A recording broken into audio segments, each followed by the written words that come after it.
Hello, it's me again, this time responding to the problem that some people were having with item 4.3 in the week 4 module, which seems to me to be made of a combination of somewhat unclear language in the text and some wishful thinking on the part of the people who were doing it, who thought they only had to reiterate what they had already said about the claim and supporting key points of the author of the article, but that's not what went on.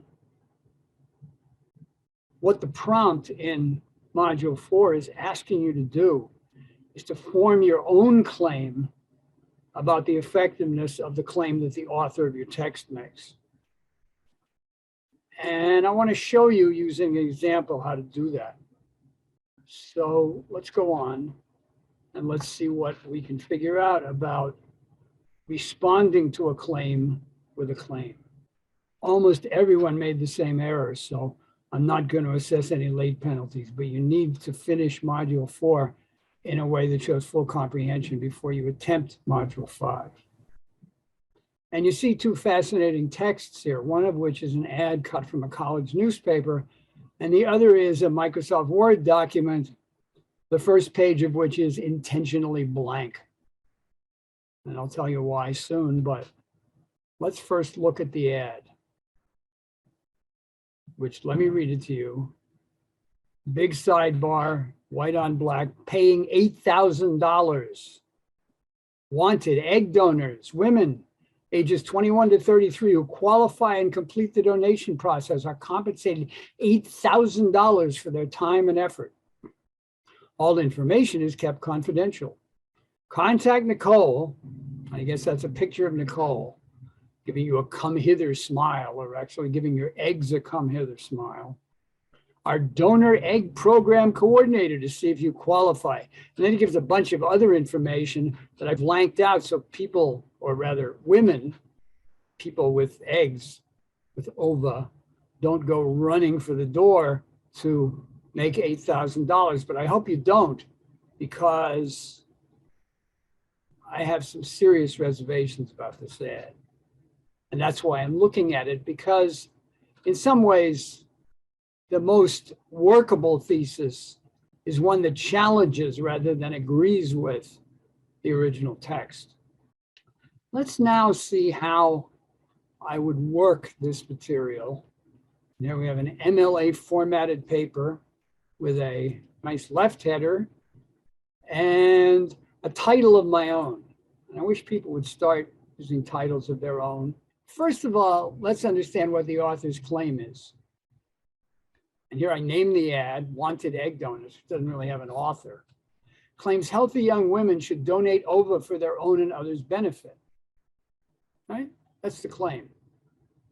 The supporting points are, of course, one that is more or less common knowledge and only inferred in the ad. There's a need for donor ova among infertile women. 2, donation of ova will provide an $8,000 payoff, the big motivator here. And 3, all donor information is kept confidential. What do I think of this? Well, to put it mildly, I'm not happy with this. And here's where I fill in the blanks in the form that you're given in the prompt for this part of the week 4 module. The article's main claim that healthy young women should donate ova is, and here's where I get my thesis, because I'm going to take a position on the main claim, is oversimplified, misleading, and risky. And now I'm going to present my supporting points. And they're in the order that I gave these argumentative objections.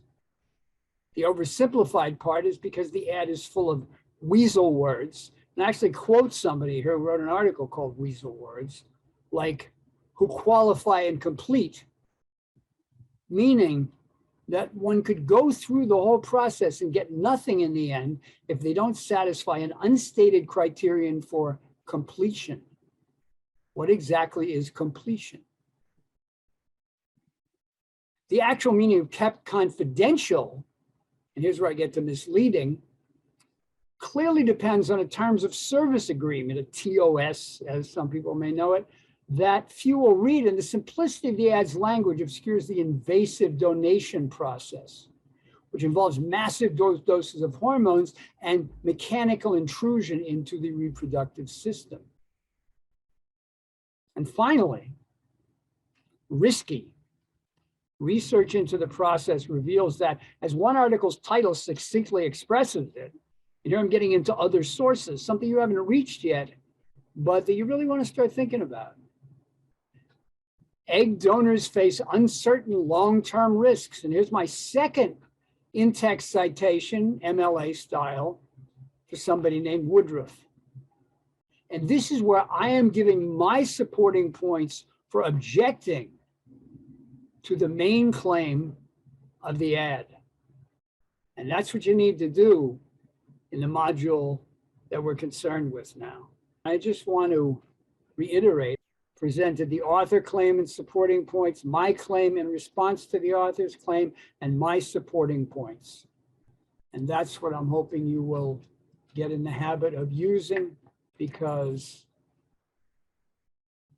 that's what I need to see in this module's writing assignment.